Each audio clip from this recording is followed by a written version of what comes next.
la ciencia es el futuro. Sin ciencia no hay futuro. ¿Cómo estamos? Soy Modesto Montoya, director y conductor del programa Encuentro con la Ciencia, un programa que promueve la educación, la ciencia, la tecnología y la innovación a través de entrevistas con sus protagonistas. Hoy en día tenemos a Germán Alarco, economista de la Universidad del Pacífico, como invitado para tratar el tema que es de actualidad, de coyuntura y muy importante para el futuro del mundo, que es pues esta guerra comercial, esta guerra de aranceles que ha declarado al mundo el presidente de Estados Unidos, Donald Trump, y nosotros acá, un poco los peruanos, como en cualquier guerra, no sabemos qué va a pasar en el futuro y cómo reaccionar ante esta situación, qué hacer para salvarnos.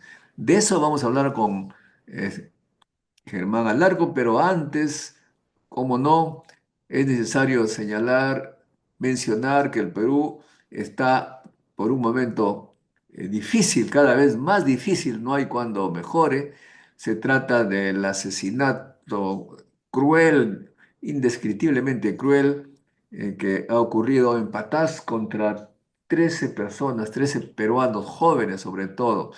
Esta situación está tomando un color muy, pero muy feo. La presidenta del Perú nos habla que es terrorismo urbano y como tal van a actuar, no sé cómo, pero realmente es preocupante puesto que hace poco ha recordado el terrorismo que se vivió en los años 80, 90, como quien dice, es lo mismo, estamos en la misma situación que en esos tiempos, solamente que esta acción de los terroristas ya no es como el anterior, lejos un poco de la capital, sino está en las actividades de producción. Sin embargo, lo preocupante, que en todo caso para el que habla y algunos amigos, es que este terrorismo actual, que es diferente, ojalá que no sea cierto, que es menos peligroso para ellos, para los que dominan el poder, porque el anterior terrorismo amenazaba el poder político y por lo tanto el poder político se defendió como tenía que hacerlo. En este caso, no parece poner en tela de juicio al poder político, sino es un terrorismo contra la gente pobre, contra las empresas, lejos del poder, y es por eso tal vez que actúan con menos eficacia, con menos fuerza, menos inteligencia. Ojalá me equivoque, pero creemos que es la razón por la que no pueden resolver, no pueden enfrentar con todo lo que significa el poder del Estado, la inteligencia, los soldados, la policía, etcétera. Ojalá pues que esto cambie y que se tome como debe ser, como se tomó en la primera ola terrorista, y cambie la situación y dejemos de preocuparnos por las muertes de los amigos, hasta de repente amenazados también nosotros, tanto por estos señores de la minería ilegal, como también nosotros como extorsionados, víctimas de donde estemos, en la universidad, en el laboratorio, en los ómnibus, etcétera. Bueno, esa es una pequeña opinión que debe hacerse ante la realidad del país actual. Volvemos a nuestro tema. Gracias, estimado Germán, por estar con nosotros. No sé si tienes alguna opinión de lo que estamos viendo antes de tocar el tema que nos convoca. Sí, gracias. En primer lugar, saludos para ti, saludos para todo el grupo de personas numeroso que te ve a través de este canal de YouTube. Mira, efectivamente es un enfrentamiento, pero que cada vez se acrecienta más entre economías ilegales entre sí, con mineros artesanales y con la gran minería. Nada justifica esos asesinatos, esa destrucción de activos. Hay también un problema real, ¿no? Es decir, relativo a que no se han generado espacios para estos pequeños mineros, pero ya cuando estos pequeños mineros realizan este tipo de acciones, pues sencillamente se pierden toda legitimidad, ¿no? Entonces, pero es un conflicto que ya lleva tiempo y cada vez más está generando víctimas humanas y, como tú bien señalas, jóvenes que pues desaparecen y que afectan obviamente no solo a sus familias, sino a toda la sociedad. Pero es un conflicto que hay que desmenuzarlo en partes para tratar de ver cómo se resuelve, ¿no? Porque también, obviamente, los mineros, los que no necesariamente son estos violentistas, quieren espacios, ¿sí? Y estos espacios también están dominados por las grandes empresas, ¿no? Entonces, es un conflicto complejo, pero de ninguna forma explica y puede justificar pues este nivel de brutalidad asesinando personas. Efectivamente. Bueno, pues, ok. Ahora el tema. En este momento estamos en una guerra, sí, la guerra económica, la guerra comercial es una guerra, no con fusiles, con cañones, ojalá que no llegue eso, por supuesto, pero está haciendo mucho daño y tú estás viendo, analizando el tema, has escrito, has hecho una presentación que se llama Perú, dos puntos, impactos y contramedidas macro y mesoestructurales frente a la nueva política arancelaria. Realmente era muy diplomático en lugar de decir la guerra comercial, eh, Así es. política arancelaria. Bueno, Así es, así es. Te quería comentar cuatro temas para dar inicio. Uno es que lamentablemente tenemos una visión en el país, desde los grandes medios de información, como si nada pasara. Y en realidad estamos en el inicio de un gran conflicto. Para suerte de todos, el propio Trump ha ido desfasando, matizando las medidas, ha declarado digamos, una suspensión temporal del arancel que nos ha impuesto del 10% por 90 días. Pero obviamente cuando esto se materialice, ojalá no ocurriera eso, va a tener serios impactos. Y eso en la parte relativa a Perú, pero tú bien mencionas que en la parte relativa a la relación Estados Unidos y México, perdón, Estados Unidos y China, ya estamos hablando de aranceles de cerca del 100%. Entonces, el impacto de eso entre las dos economías y a nivel global es dramático. Una segunda idea que quiero transmitir es que se olvida el origen de los problemas. Y ya hay varios autores que a lo largo del tiempo y nosotros mismos hemos hablado que estábamos en un proceso de hiperglobalización que generaba muchos daños colaterales. Y esto explica la propia reacción de Estados Unidos. Es decir, Trump sí es un loco, pero resulta que esto se propone como resultado de qué, de que esa globalización anterior generó grandes problemas de desempleo e ingresos en la clase trabajadora de los Estados Unidos y afectó a los estados de la parte intermedia de los Estados Unidos. Esto es, hay una base social que exige cambios y que esta globalización que teníamos antes tiene problemas. Yo por ahí he escrito dos artículos ya de dos autores muy famosos, Roderick y Pettis, que nos dicen que esto se venía a venir. Es decir, los daños que había generado esa globalización previa en los propios países centrales, especialmente Estados Unidos y Gran Bretaña, tenía que generar una respuesta. Y esta respuesta que tenemos es ahora esta respuesta extrema de Trump. Y eso lo quieren olvidar los neoliberales locales, ¿sí? En términos de que no, que es una cosa de un loquito. Sí, sí lo es, pero lo que teníamos antes también tenía problemas. Y la tercera idea que quiero transmitir es simplemente que lo que se propone es más de lo mismo, es seguir exportando piedras, es decir, no ir hacia pensar en una estrategia de diversificación productiva que integre conocimiento en nuestras exportaciones, que las diversifique, sino simplemente más de lo mismo. Yo creo que esas tres ideas primeras nos pueden ser útiles para continuar en la conversación. Muy bien, entonces tú ya sabemos bastante qué está pasando en el mundo, pero estás proponiendo algunas medidas para defender al Perú. Así ¿En qué es. basan, en qué se basan esas medidas y cuáles son? Sí, lo primero que hemos hecho desde la Universidad del Pacífico es construir un modelo, un pequeño modelo macro para estimar los impactos, porque mucho se está diciendo, pero nadie saca números. Y en realidad sí se pueden sacar números. Y el primer impacto que tenemos que hay que anotar, solo sobre el producto. Se estimaba que el PBI iba a crecer este año 2025 alrededor de 3,2%.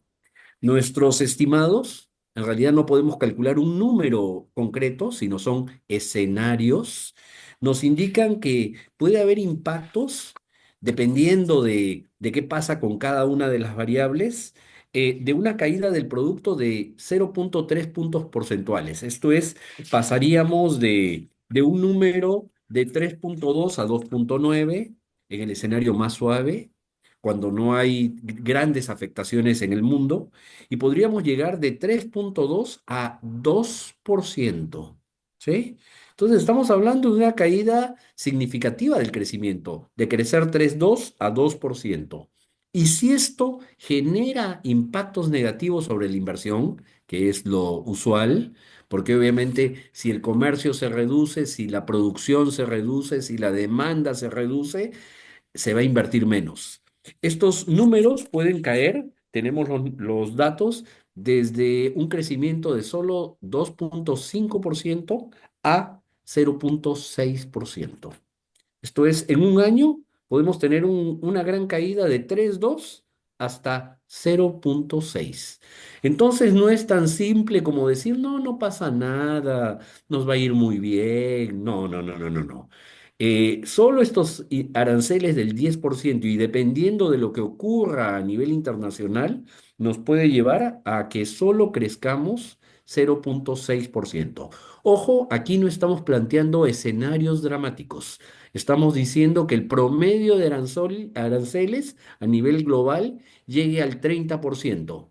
Y estamos viendo que ya en China estamos hablando de aranceles de entre China y Estados Unidos de casi el 100%. Claro, este 30% que yo me refiero es un promedio mundial, ¿no? Es decir, que contempla las tasas arancelarias a los diferentes países. Entonces, simplemente anotar que primero han sido el cálculo de los impactos en diferentes escenarios y que eso depende de dos efectos, de qué pasa con los precios de nuestros productos de exportación en los Estados Unidos y qué pasa con el PBI mundial como resultado de estas medidas arancelarias. Y a partir de eso es que extraemos medidas Bueno, o sea, lo que tú señalas para el común de los mortales suena a números, preocupante para los economistas, pero ¿cómo se reflejaría ese impacto en la gente de a pie, la economía de las personas? Así es. El modelo que hemos elaborado es básicamente en qué pasaría por la menor demanda de nuestros productos, por el efecto precio, por el efecto ingreso, por la menor demanda e ingreso mundial y de los Estados Unidos y de cada economía, y, ¿cómo se llama? Eh, pero no hemos metido el tema de empleo. Pero obviamente los resultados van por ahí porque obviamente meter la variable empleo implica mayores complejidades en el modelo. Simplemente anoto, tengo la información oficial. La información oficial antes de este impacto nos señala que ha habido un gran incremento del desempleo en 200.000 personas entre el año 2024 y el 2022. Tenemos 200.000 desempleados más, cifras oficiales. Tenemos una población inactiva de 800.000 personas. Esto es, gentes que ahora, que antes, que podían estar en el mercado de trabajo y ahora simplemente están en sus casas.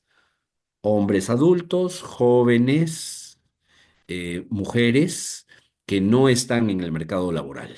Esto con información del mercado de trabajo. ¿Y qué tenemos también con los salarios reales? Que los ingresos reales de la población formal y también de la que trabaja en actividades informales, todavía en 2024 es menor que la que teníamos en 2019 en términos reales. Eso lo puedes ver en el PowerPoint que te pasé.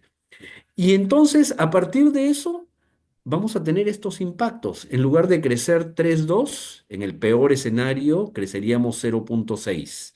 Esto es, nuestro aparato productivo no tendría la capacidad de aquí a un año en incorporar a los nuevos jóvenes que ingresan al mercado de trabajo. Y en ese sentido, el panorama en términos del desempleo aumentaría, en términos de la población inactiva también aumentaría, y en términos de los menores ingresos reales. Esa es la portada precisamente que pusimos en el PPT. Bueno, aquí vemos pues que los trabajadores norteamericanos están sufriendo bastante, pero para el otro lado está uno de los países, es el Perú. Y cuando nos hablas de pérdida de empleo, caray, esto, como sabemos nosotros, por lo que leemos en las revistas científicas, menos empleo, o sea, más desempleo, aumenta la delincuencia y lo que vemos entonces actualmente, que nos preocupa, se incrementaría. Es una cosa de terror. No, y el tema que a propósito del primer comentario que tuviste hace un momento sobre el problema serio de Patás, es que en este ambiente en que los precios internacionales del oro han rebasado los $3.500 por onza, lo que vamos a tener es una proliferación de economías ilegales. Y vamos a tener a las economías ilegales que generan daños al ambiente, que generan estos conflictos con la minería artesanal, con la minería formal, y por tanto, como tú bien señalas, se elevarían los niveles de violencia asociados a este menor crecimiento económico. ¿Qué hacemos ante esto, Modesto? Obviamente, pues el abanico de propuestas, hay un conjunto de abanico de propuestas muy estándar, muy tradicionales. Obviamente, lo primero es tratar de renegociar aranceles, pero eso lo están haciendo todas las economías con los Estados Unidos y Estados Unidos, digo, le hace caso a sus socios principales, digo, Canadá, México, porque han resultado con una menor, o con una situación menos negativa, pero obviamente en el caso del Perú, pues es un país poco importante para ellos, ¿sí? Entonces, lo tradicional sería buscar nuevos mercados externos, buscar, ¿cómo se llama?, nuevos tratados de libre comercio, pero el problema que tenemos, Modesto, es que se viene una economía con bajo crecimiento, si es que se concretan los aranceles. Y esto entonces de buscar nuevos mercados es medio utópico. ¿Por qué? Porque todos van a estar tratando de defender sus propios mercados internos. Entonces, las posibilidades de exportarle más a otros es complicado. Otra alternativa, Modesto, sería la de, por ejemplo, acuerdos subregionales. Es decir, ya China ha avanzado en tratativas con Corea del Sur, con Japón, para tratar de hacer un bloque. Y esto mismo lo pudieran hacer los países de América Latina. Sí, sí, es razonable, pero no nos olvidemos que estamos en el marco de una economía que crece poco y por tanto es más difícil que lleguemos a acuerdos entre las partes. ¿Sí? Entonces, esto es más o menos lo que se dice en los periódicos. Bueno, acá tenemos una imagen. Recientemente hemos viajado nosotros cerca a Patás, en La Libertad. No nos hemos atrevido a ir a Patás porque, como todo el mundo sabe, muy peligroso. Y este es uno de los innumerables ambientes que se está creando en La Libertad, la minería informal impulsada porque dicen que el precio del oro, como tú lo has señalado también, se ha disparado y las actividades que estaban medio moribundas en algunos lugares se está revitalizando y por supuesto allí hay una serie de juegos muy alejados de la ley que van a generar, si es que ocurre lo que tú estás temiendo, va a generar pues un aumento de estas actividades delictivas peligrosas para la sociedad, ¿no? Te comento sobre esto. Ya salió la información de Jaén, de toda la zona norte de Cajamarca, fronteriza con Ecuador, que están abandonando sus cultivos de café. ¿Para qué? Para dedicarse a la minería ilegal. Esto es lo que estoy Entonces, demostrando, lo que estoy mostrando era campo agrícola que se abandona porque es más rentable hacer pues estas actividades, ¿no? De oro, sobre así es. Así es, así es. Lo cual es temporal y obviamente los impactos, como lo muestras en esa foto, sobre el ambiente, pues son dramáticos. Y lo que es una fuente de trabajo, no nos olvidemos que el café surge porque como una respuesta ante la coca, ¿sí? En todos los programas que se implantaron a partir de los años 80, 90, con cooperación internacional, y ahora en lugar de avanzar, vamos a retroceder, lo cual es un drama. Te comentaba en lo que hace el modelo es determinar estos impactos y ver cómo llegamos a la situación original, ¿sí? Moviendo algunos parámetros que decimos macro y mesoestructurales. Por ejemplo, ¿qué tal si reducimos el componente importado de los bienes de capital? Es decir, si producimos un poco más de bienes de capital locales, si hacemos un esfuerzo interno, metiendo conocimiento. ¿Qué tal si en lugar de importar algo, muchos insumos, importamos, reducimos nuestra propensión a importar insumos? ¿Qué tal si hacemos que, por ejemplo, eh, los asalariados tengan una ligera participación adicional en el producto? ¿Por qué? Porque los asalariados tendemos a consumir todo nuestro ingreso y eso va a compensar la caída de las exportaciones con un poco de mayor dinamismo interno, ¿sí? A propósito de salarios. Hicimos los números y las cosas que salen son increíbles. El problema del shock externo que vamos a recibir por los aranceles en el escenario más tranquilo se resuelve. Aquí tengo los números porque los resultados son interesantísimos.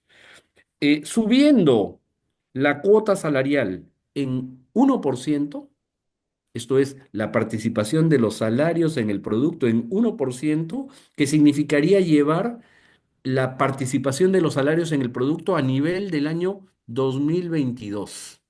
Estamos en el 2024, 2025. Simplemente elevarla al 2022, con eso resolvemos el problema. Más demanda interna y menos demanda externa. Con nada se resuelve. O si reducimos, decíamos, la propensión a importar bienes de capital, esto es, producimos, hacemos un esfuerzo de inteligencia y de trabajo colectivo con los empresarios para producir algo más de bienes de capital nacionales. Simplemente reduciendo en 3,5% el componente importado de los bienes de capital, de la inversión, de la formación bruta de capital, llevándola a nivel del 2019, se resuelve el problema. Es decir, no estamos hablando de esfuerzos gigantescos que nos lleven a nuevos números que nunca tuvimos en la historia. No, con pequeños ajustes marginales podemos hacer frente y compensar esa caída de la demanda y del producto. Otra, si reducimos nuestra propensión a consumir bienes de consumo, esto es, las gentes de medianos y altos ingresos compran Audis, BMWs, etcétera, etcétera. Si reducimos nuestra propensión del 4,2% al 4,0%, esto es una caída del 4%, se resuelve el problema. ¿Cómo lo tendríamos que hacer prácticamente? Tendríamos que colocar un impuesto selectivo, no vamos a prohibir, todo el mundo tiene derecho a comprarse sus Mercedes-Benz, los deportistas a comprarse sus Lamborghinis, sus Ferraris, pero lo que hacemos es ponerles un impuesto selectivo al consumo de 20% y con eso lograríamos que esta propensión a importar bienes de consumo duradero se caiga en 4,26%. O aquí pongo, reducción de la propensión a importar servicios. En lugar de contratar servicios hacia afuera, lo bajamos en 3,5 de 5% del producto a 4,9% del total de los servicios. Con eso se resuelve el problema. Lo que estoy diciendo es que sí, tenemos un serio problema, pero lo que tenemos que hacer es abrir nuestro abanico de opciones de política y no simplemente pensar en términos de lo comercial. Aquí el tema clave, y va en la línea de lo que tú has comentado siempre a lo largo del tiempo, hay que pensar en serio en diversificación productiva y exportadora. No se trata de exportar piedras, sino exportar aquellos bienes que incorporen conocimiento. Y se trata también de incorporar conocimiento, ¿para qué? Para que podamos producir más bienes de capital locales, para que tengamos más bienes intermedios locales, para que frenemos este gasto suntuario que significa divisas, no lo podemos prohibir, pero que lo podemos regular a través de política tributaria. Y para mí lo más importante, simplemente con ajustar en algo el tema de los salarios, creamos demanda interna que compensa la caída de la demanda externa. En un escenario más radical, puse elevar la cuota salarial ya no en el 1%, sino en el más radical era 2%, 2,4, con 2,4% de incremento de la participación de los sueldos y salarios en el producto, se resuelve el problema. Entonces, la idea es, el problema es serio, el problema tiene explicación, porque hubo excesos en esta, llaman los expertos, hiperglobalización, y que hay que abrir pues el abanico de propuestas y no simplemente pensar en seguir exportando lo mismo de siempre, hay que exportar más servicios, donde podemos incluir los servicios tecnológicos, creación, se nos viene la inteligencia artificial, se nos viene la robótica, se trata de impulsar con recursos todo ese tipo de iniciativas que nos pueden dar espacio, no pienso a nivel de Estados Unidos, sí, pero en mercados regionales. Y eso es atender el problema con salidas inteligentes que nos permitan superar esta suerte de economía primarizada que solo exporta piedras. Bueno, tú lo que estás diciendo me suena a música celestial. Pero viendo la realidad, estimado Germán, eh, primero, la austeridad. Hay que ser austeros, nada de lujos, nada de carros de lujo, cosas, no, champán francés ni hablar. Pero la otra parte que señalas es la creatividad de cosas con alto valor de conocimiento. Y ahí tenemos el problema, porque la mayoría de los jóvenes con conocimientos para generar esos productos, se han ido, se están yendo, ya no le ven esperanza al Perú, de modo que la ecuación que tú planteas, que parece una ecuación perfecta, ahí tienes una debilidad. ¿Has pensado en ello? Sí, sí, digo, efectivamente necesitas, aquí lo anoto, empresarios. Si no hay empresarios nacionales que piensen en estas cosas, estamos muertos. Necesitamos universidades activas que promuevan. necesitamos Estado activo que sepa que hay que ir ajustando el rumbo. Yo no estoy diciendo que hay que cambiar el rumbo, hay que ajustar el rumbo. Y a nivel internacional, sí se están discutiendo estas cosas. En estas últimas semanas, en nuestro blog, hemos estado presentando artículos de Rodrik. Daniel Rodrik es un economista muy famoso de Harvard. En un artículo del 2024 señala que hay que jugar en conjunto por un nuevo orden económico internacional. ¿Y eso qué significa? Que dejemos estas reglas rígidas. Él plantea un nuevo régimen que permita libertades a los países sin generar daños a terceros.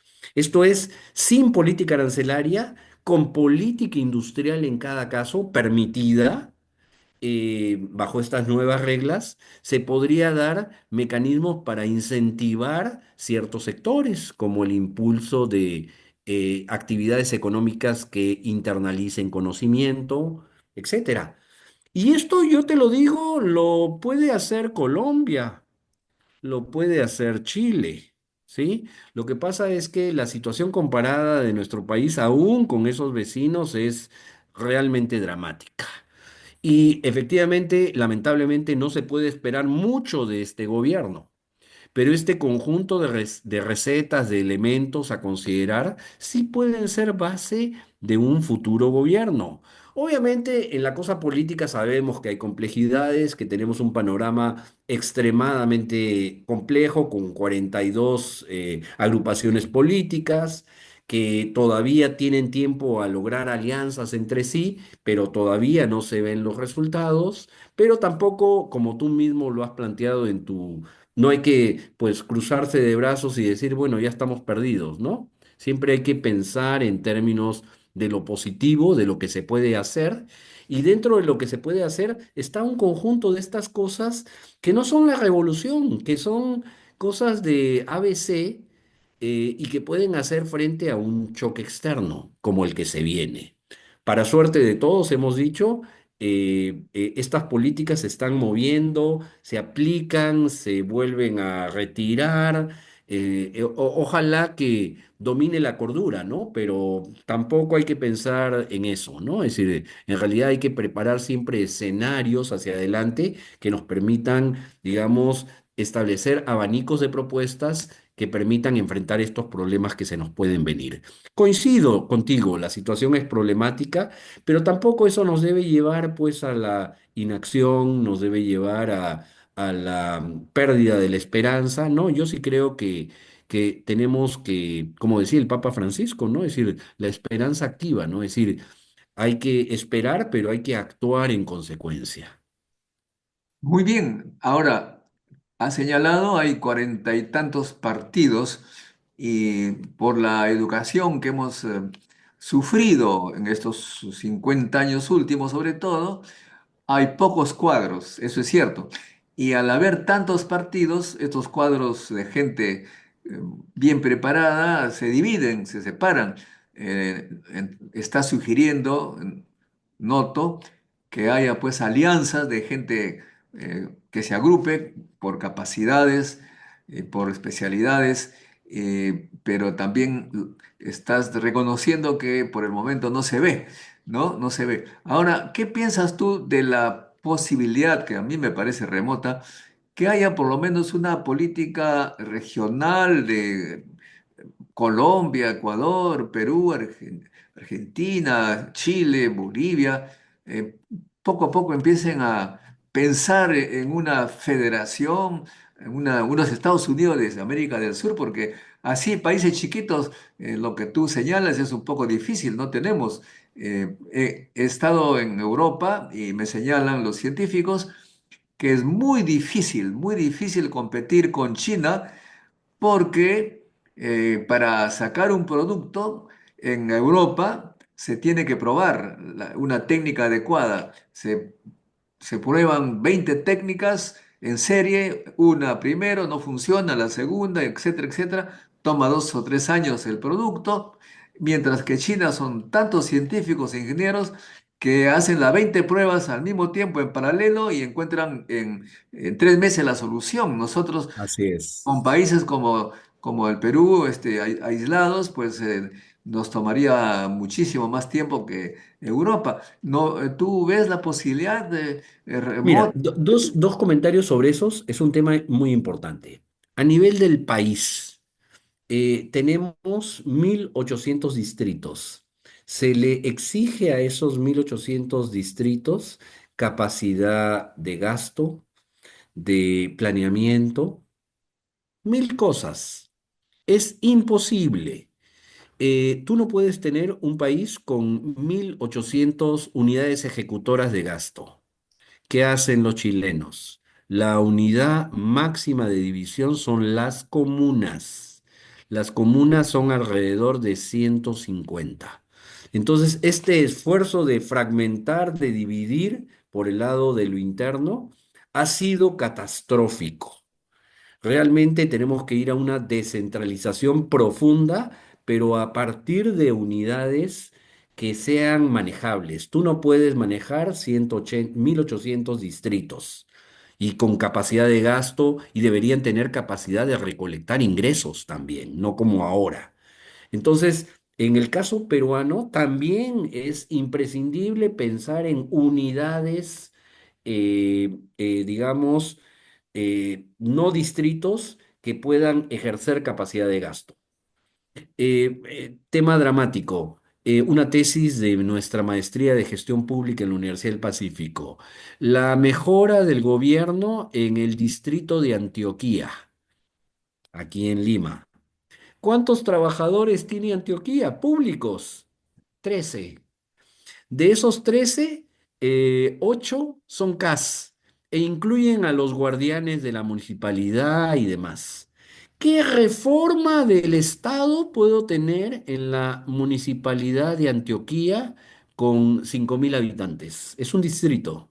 Ninguna, ninguna.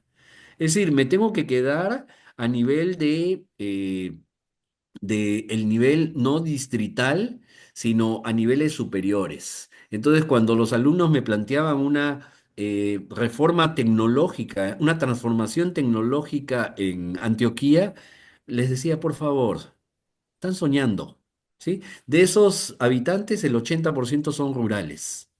¿Sí? Entonces, no, pues no podemos trabajar así. Ese es un tema.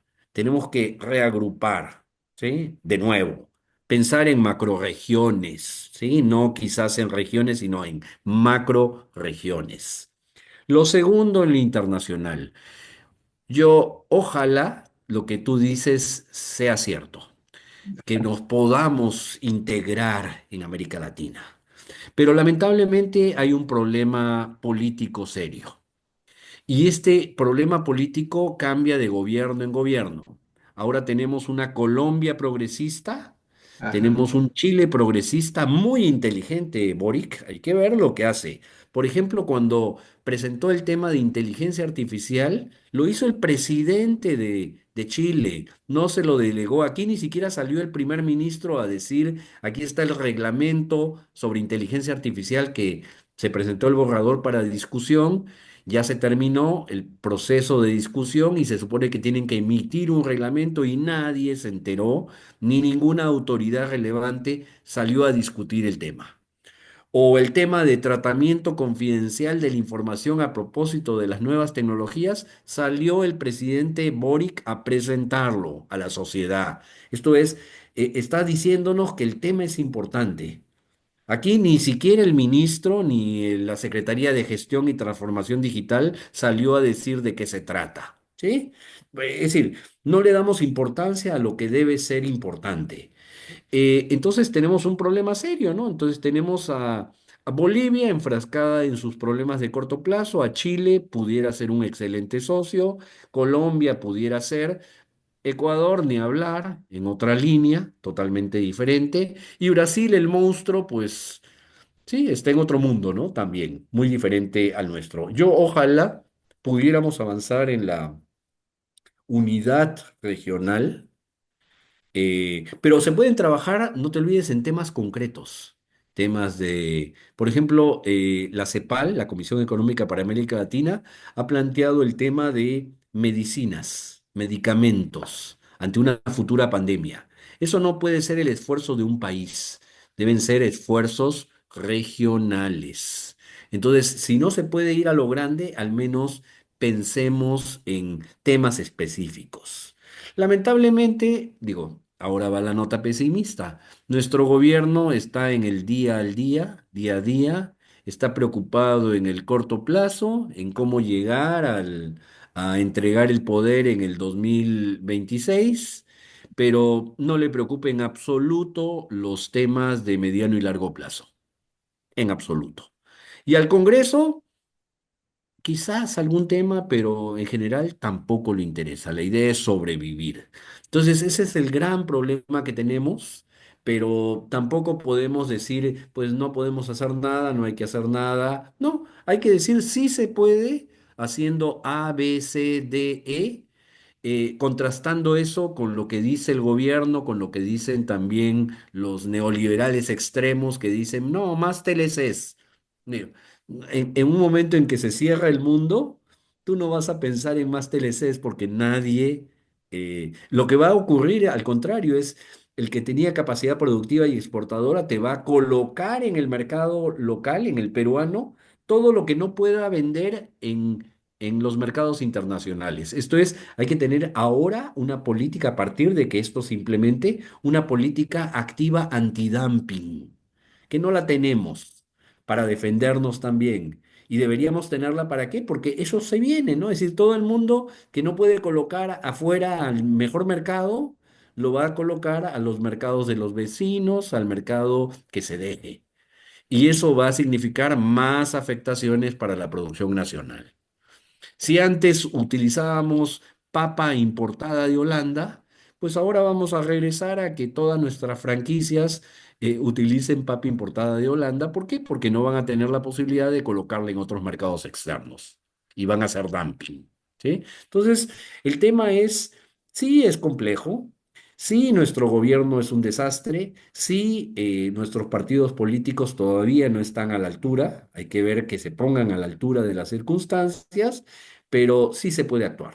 Y eso no significa saltos revolucionarios, como dirían los ultras de Vladimir Cerrón, los loquitos, Antauro Humala, etcétera, sino que se puede trabajar en una suerte de alianza centro progresista y demás que espero que llegue a buen término, porque se dice que se está constituyendo, pero esperemos no tener pues 43 candidatos, ¿no? Sino menos. Claro, esta lucha llamada ideológica me parece fuera de lugar en estos tiempos. Como tú señalas, acá se trata de exportar conocimiento y justamente Alfonso Velázquez, un amigo nuestro, decía en un mensaje WhatsApp, aprovechemos y pongámonos como los que reemplazan a China en los productos que necesita Estados Unidos. Le digo, pero ¿por qué estamos tomando ya, digamos, posición en esta guerra? Más bien hay que exportar a los países que más nos requieran nuestros servicios. No necesitamos escoger un país, pero aparentemente algunos piensan que esta guerra comercial nos obliga a tomar partido, a tomar, digamos, posición con uno o con otro. ¿Cómo ves tú No, esta yo situación? también coincido contigo. Si Estados Unidos observa que Perú se inclina del lado de China, estamos muertos. No te olvides que cuando inició Operaciones Chancay, hubo un asesor de Trump que habló que todos los productos que pasaran por Chancay debían merecer un arancel del 25%. Entonces, una política de alineamiento es la muerte ante Estados Unidos. Y lo otro significa pensar que la relación con China es maravillosa. No, en absoluto. Y tú lo sabes muy bien, lo sabe tu público. ¿Qué le exportamos a China? Del 100%, el 95% son piedras. Ni siquiera productos refinados, como sí eran las exportaciones hace 30 años atrás, donde a través de las refinerías de Cajamarquilla, creo que es la de Hilo, exportábamos refinados de cobre. Entonces, en realidad, nuestra relación con China ahora es una relación subordinada de exportación de materias primas del siglo XIX. ¿Y en dónde está la inversión china? Está en minería, está en petróleo, está en energía eléctrica. ¿Y por qué en energía eléctrica? Porque es un sector que genera grandes rentas. En realidad, hemos hecho un trabajo también y hemos publicado sobre esto. Los precios de nuestras tarifas eléctricas son entre 25 y 30% superiores a nivel residencial de las que se pagan en los Estados Unidos. Y esto uno lo puede confrontar con su recibo y ver la información del Departamento de Energía, EIA, la Agencia de Información de Estadísticas Energéticas, y ver las tarifas a nivel residencial. Nosotros los peruanos pagamos en promedio 25% por encima de lo que pagan los norteamericanos. Y esas son las empresas que están que ahora son chinas y que siguen la misma política que tenían los propietarios anteriores. Están entonces en minería, petróleo, energía, pero en una relación francamente primario exportador. En Chile, la relación de China con Chile le ha puesto todo el sistema de autobuses eléctricos para la ciudad de Santiago. Es decir, está más pensada en términos de cómo aprovechamos el conocimiento científico aplicado chino a solucionar problemas del Perú. Y nosotros seguimos pensando en las bambas, en todas las empresas mineras y seguir exportando. Y bueno, y un 5%, 7% de arándanos, de fresas, de mandarinas. Digo, no está mal, pero con eso no vamos a avanzar mucho, ¿sí? Uvas, me olvido, ¿sí? Entonces, yo ahí difiero de Alfonso en términos de la alineación y lo segundo, difiero de esa perspectiva de que China es lo mejor. No, el comercio con China es un comercio primario exportador del siglo XIX. Lo único nuevo y novedoso son las agroexportaciones, pero también me preocupa, ¿no? ¿Por qué? Porque está bien, cuando hago agroexportación sobre nueva tierra agrícola, qué bueno, ¿sí? Pero si hago agroexportación sobre zonas de cultivo que antes eran para producir alimentos locales, ojo, peligro. Y eso no lo digo yo. Adam Smith lo decía, no puedes exportar alimentos, ¿sí? Y alimentos que sustituyan espacios. Entonces, ¿qué vamos a hacer? ¿Vamos a importar los alimentos cuando los alimentos también están subiendo de precios? ¿Vamos a dejar de producir lechuga?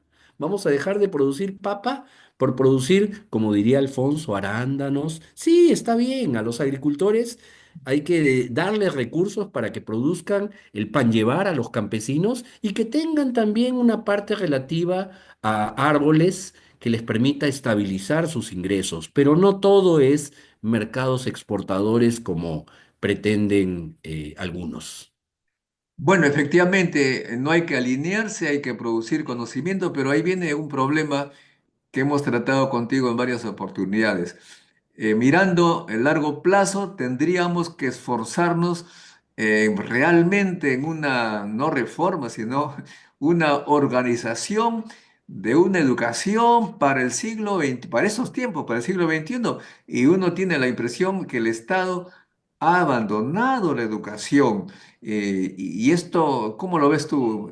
Es Estoy... cierto, en lugar de crear universidades públicas, 30, debería decirle a la UNI y también que se pongan las pilas en la UNI.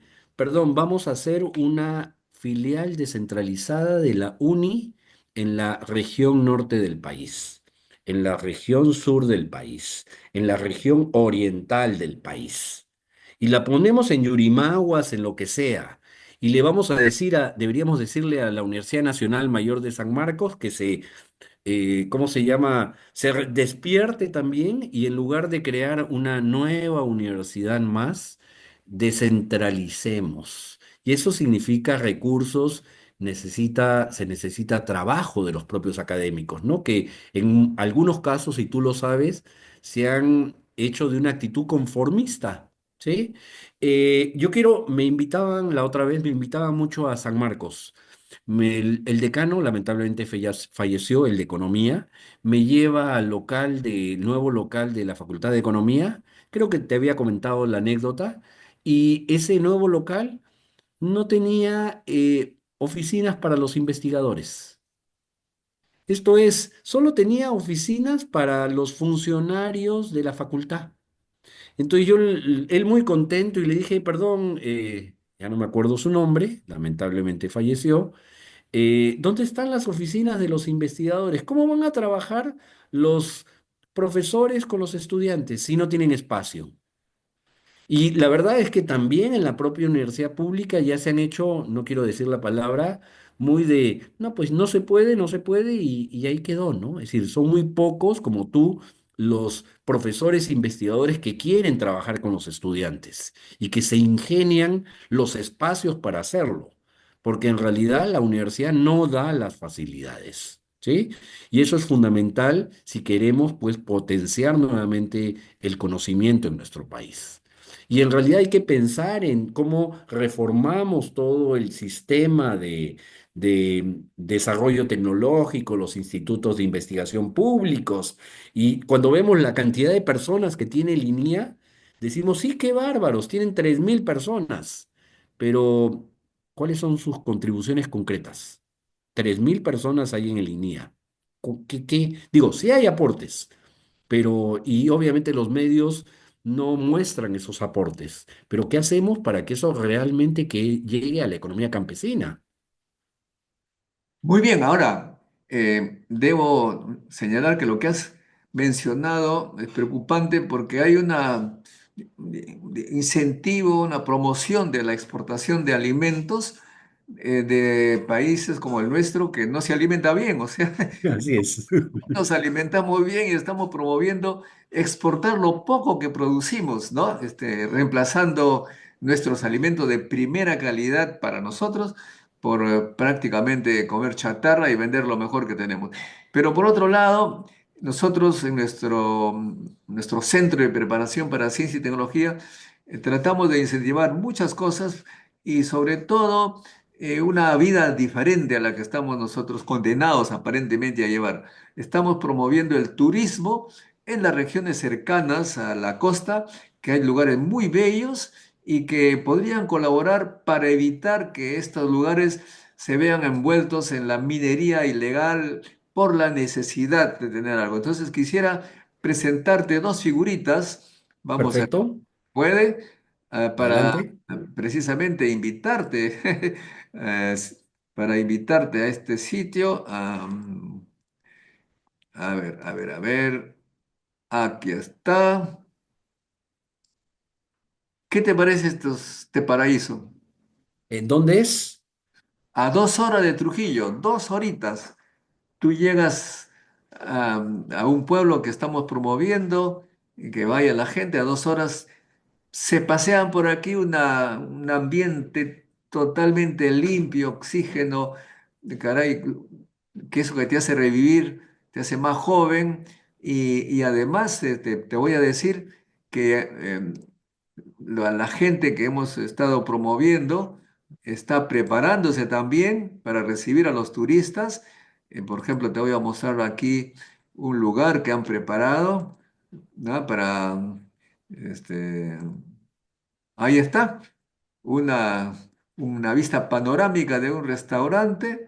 Después de pasear por el campo, tú vas y te alimentas con alimentos de la región, promueves la economía y un poco que haces, digamos, competencia o no competencia.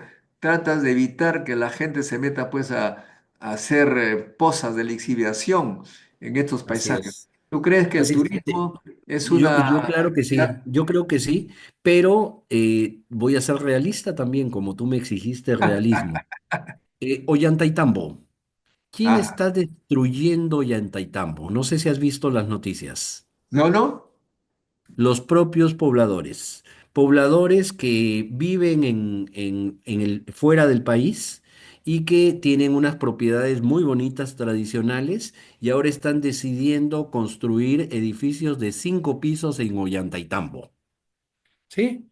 Ay, ay, ay, Eh, ay, ay, esa enfermedad, esa alienación que tienen nuestros compatriotas, esa ignorancia total, no puede ser, pues, porque he visto pueblitos efectivamente que ya no son como antes, con sus tejas, cosas atractivas. Ahora aparece la Victoria en los Andes, encima de esas construcciones que cuestan 4 veces más de lo que costaría hacerlos en Lima con materiales de Lima.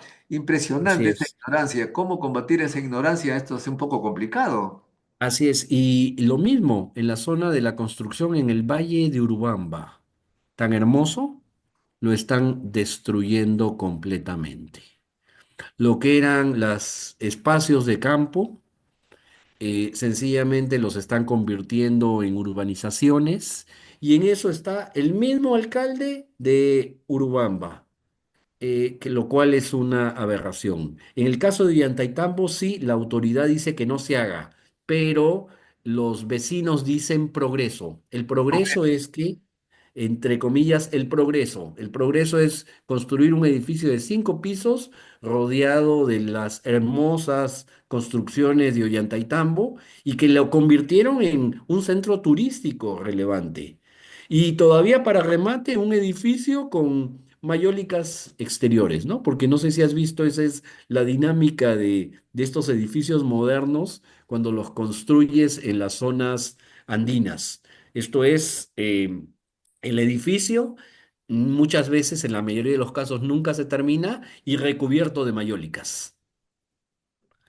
Caray, bueno, Destruiste. para En nuestros México, amigos, te digo un comentario modesto. En México hay un programa que se llaman Pueblos Originarios, algo así. Es un concurso a nivel estatal y nacional mediante el cual el Estado, el federal, les da recursos para preservarlos y convertirlos en zonas turísticas. Entonces se preocupan en mantener, y no estamos hablando que lo hacen en Estados Unidos, es en México. El nombre es Pueblos, eh, no me acuerdo exactamente el segundo calificativo. Y ahora en México ya hay 150 de esos. Entonces, que son lugares de atractivo turístico.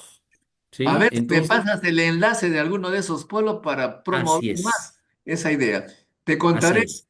te contaré algo, Germán. Yo estoy investigando como toda persona curiosa y he descubierto algo muy, muy interesante.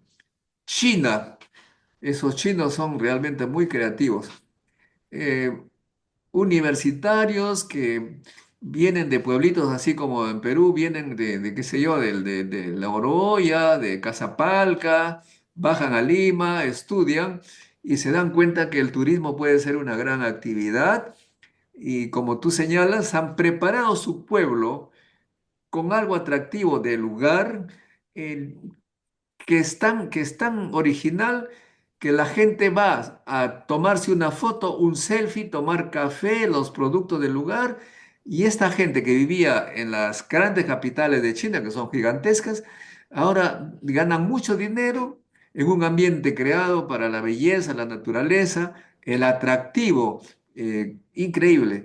¿Cómo hace los peruanos para destruir ese oro en polvo que tienen ahí en el ambiente? Y ya esa es cuestión de educación, Germán. ¿Cómo eso Así realmente es tiene un tema que... educativo y que progreso no significa construir edificios en zonas turísticas.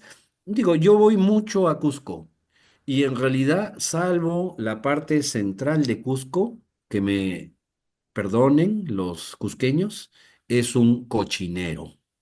Salvo, sí, digo, es un desorden absoluto, salvo de la zona patrimonial debidamente protegida, sales media cuadra y es un desastre. Es decir, Sí. nos salva ese segmento. Y eso lo ves en todas partes. Cajamarca, esto me lo comentaba un extranjero. ¿Cómo es posible que en Cajamarca no haya un solo restaurante. Yo también he ido a dictar clases muchas veces por parte de la Universidad del Pacífico y otras, en otras épocas. No hay un restaurante que te ofrezca una tabla de quesos cajamarquinos. Cajamarquinos, caray. Extraordinario cuando uno va a estos lugares. Uy, Y uy, uy. dices, ¿cómo? ¿Cómo? O no te ofrecen nada de lo originario de la región. Es decir, comienzan a copiar todo lo limeño y demás. No hay un restaurante, habiendo minería, gran minería, y hay recursos que te generan sus beneficios y sus problemas. No puedo conseguir una tabla de quesos cajamarquinos. Y esto me lo hizo pensar un extranjero y me dice, pero si esta es la zona de los quesos, ¿no? ¿Dónde están los quesos? Increíble, sí, pues me estás haciendo recordar, Germán, que cuando regresé de mis estudios de París, en los años 80, fui a Canta. Canta que yo iba en los años 60, 70, muy hermoso, Canta con sus casas de tejas, la gente andaba con su poncho, su sombrero, uno tomaba chicha, tomaba los productos de Canta, ¿no? Así es. Pero al fin de los 80 llegué, la gente tenía pues su anorak, sus casacas de plástico, ya no usaban sombrero, y había televisión, se veía el campeonato mundial de la época del 80, no sé qué había, tazas, vasos de Air France. Francamente dije, no puede ser. Todo cambió, y ya no era Canta, era otra cosa. A ver, pero tú vas a Suiza, tú que has estado en Europa. Las zonas campestres Ah, son bueno. zonas campestres con gentes de altos ingresos.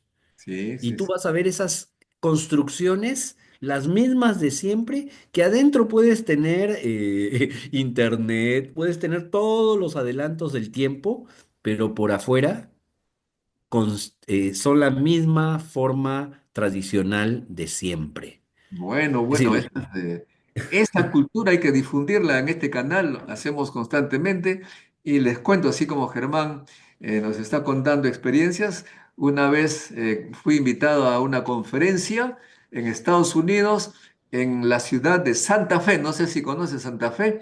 no, pero sí sé dónde queda, sí. Entonces, es en Nuevo México, me asignaron un hotel, un hotel Inn.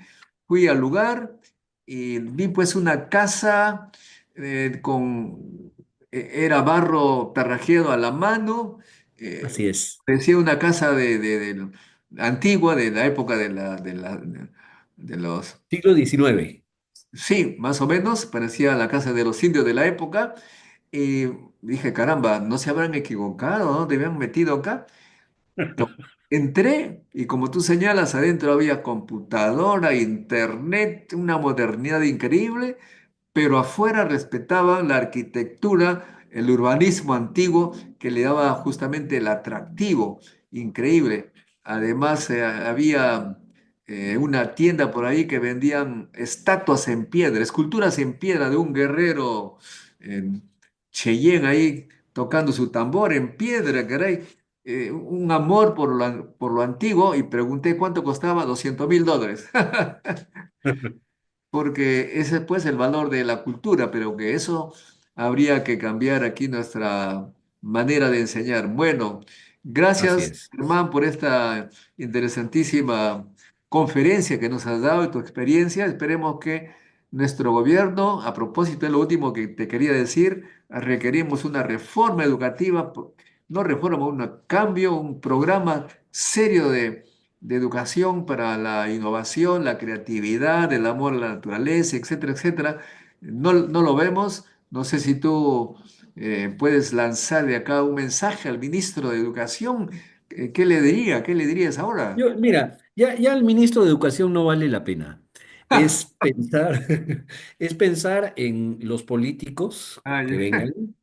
Nada de los políticos que nos han llevado a este desastre y que trabajen en serio, que conformen grupos, que piensen en el país, que traten de agruparse, que preparen propuestas serias, que no preparen propuestas demagógicas, extremistas, porque sí hay forma de salir de este atolladero y se necesita, como tú bien dices, de mucha cultura. Es decir, romper esas ideas de...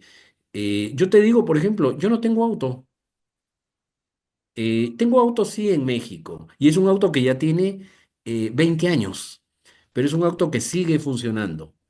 Pero, y vivo bien, es decir, no necesito estar, digamos, con las últimas innovaciones y demás, ¿no? Es decir, que hay que pensar de adentro hacia afuera, ¿no? Que nuestro país necesita muchos cambios, necesita muchos ajustes, necesita de mucha responsabilidad. Un tema interesante aquí es, y yo creo que con esto terminamos, existe en los Estados Unidos la Estatua de la Libertad. Un psiquiatra muy famoso, el que inventó la logoterapia, dice, en Estados Unidos no solo se requiere la Estatua de la Libertad, sino que se requiere otra, que es la de la responsabilidad. La Es decir, responsabilidad, sí. así es, Bueno, ¿sí? pues también les digo como información a los amigos que no tengo automóvil. Nada que ver con el automóvil, tomo mi metropolitano para ir a la uni, encantado, converso con la gente, porque me parece ya totalmente irracional en esta Lima tener automóvil para desplazarse. Hay, en el todo caso, las aplicaciones que ya no necesitamos automóvil. El que tiene automóvil es un, no, bueno, no voy a decir criminal, pero casi lo dije, porque está contaminando el ambiente, haciendo ruido, se pone nervioso, claxon, etcétera. Realmente, estimados amigos, si ustedes tienen un poco de amor por su vida, de sus hijos, porque ya está demostrado que la cantidad de automóviles que hay en Lima está produciendo cáncer en los niños. Me acabo de enterar ayer en la clínica de la UNA, eh, que es la mejor clínica. Estamos en un programa de análisis de equipos para la radioterapia, que hay un aumento de cáncer de niños y eso se debe precisamente a que el aire está cada vez más contaminado. De modo que piensen un poco.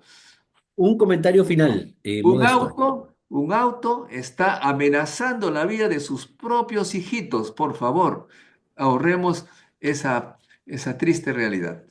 ¿Y sabes cómo lo corregimos los economistas? Con ¿Cómo? un impuesto, ¿cómo lo corregimos eso? Con un impuesto. Del- Tú ves del- gentes, dos personas, una pareja, una camioneta de 5 metros de largo por 2 metros de ancho. Tienes que cobrar por el espacio limitado. Si tú quieres un camionetón, tienes que pagarme más selectivo al consumo, ¿sí? Pero obviamente eso es doloroso, doloroso, pero bueno, a veces la gente solo entiende con eso, ¿no? Incentivos y desincentivos. Muchísimas gracias por la invitación, Modesto. Como siempre, es un Espera, gusto espera, no charlar. te vayas, no sé si estás ocupado, pero aquí hay gente que quiere, que tiene preguntas. Adelante. A ver, voy a escoger porque hay tantas realmente que, bueno, hay un personaje que se ha puesto ciudadano geopolítico, dice, concuerdo con usted, con el pragmatismo sin ideologías, solo con la única convicción de poner la ciencia y la tecnología al servicio del país. Bueno, es un comentario. Felicitaciones por su gran aporte a todos los peruanos de bien que amamos a nuestro querido Perú. Amadeu Choque dice que se vayan y que no vuelvan los malosos que contaminan, dice, ¿no? Eh, bueno, Walter GC dice, la consecuencia natural de nuestro sistema de votación debió ser bipartidismo. Bueno, eso en respuesta a lo que tú señalas, ¿no? Sí. Eh, Perú no se industrializa porque no queremos. Bueno, efectivamente, falta voluntad política. Walter dice, efectivamente, descentralización y desburocratización. También, también. ¿No? Y acá dice, Que no significa, Modesto, reducir el Estado. Necesitamos un mejor Estado y con una capacidad de ingresos y gastos. Ahora estamos, ya lo hemos comentado antes, por debajo de todos nuestros vecinos en términos de recaudación tributaria, a pesar de que los precios internacionales de nuestras materias primas están en picos históricos. Eso es inaceptable. Tengo un amigo que es estos famosos libertarios, ¿no? Me dice, Sí. lo que hay que hacer es disminuir los impuestos. Le digo, caramba, el Perú es el que menos recauda. Dice Amadeu Choque, dice, Brasil es una favela. ¿Tú opinas eso? Para- No, en absoluto. Mm. Brasil, como todo país subdesarrollado, es un país de polos, una clase media de 40 millones de personas y efectivamente pobres por 30 millones de personas, pero nada que ver con el tamaño de economía. Nuestro PBI es 250.000 millones de dólares. El brasileño es casi 10 veces nuestro PBI. Entonces no es una favela. Sí, sí tiene 30 millones de habitantes pobres, sí es cierto. Bueno, ahora dice acá que, deja ver lo que... Perú está mejor que cualquier país hispanoamericano, dice Amadeu Choque. No sé a qué se refiere, pero es su opinión. Eh, Que vaya a Colombia, que vaya a Chile, a Medellín, en la, a sec- Medellín. ¿Has visto todas las reformas que hay en el transporte, el urbanismo de Medellín? ¿Y no es la principal ciudad del país?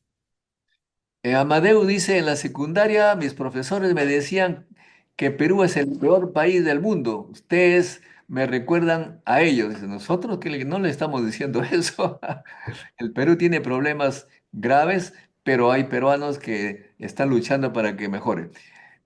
Matt Sorum dice, se comenta que China tiene energía a base de torio, marca un avance significativo en tecnología nuclear. Bueno, eso es cierto, es un comentario. En Hispanoamérica no hay ciudades, hay favelas.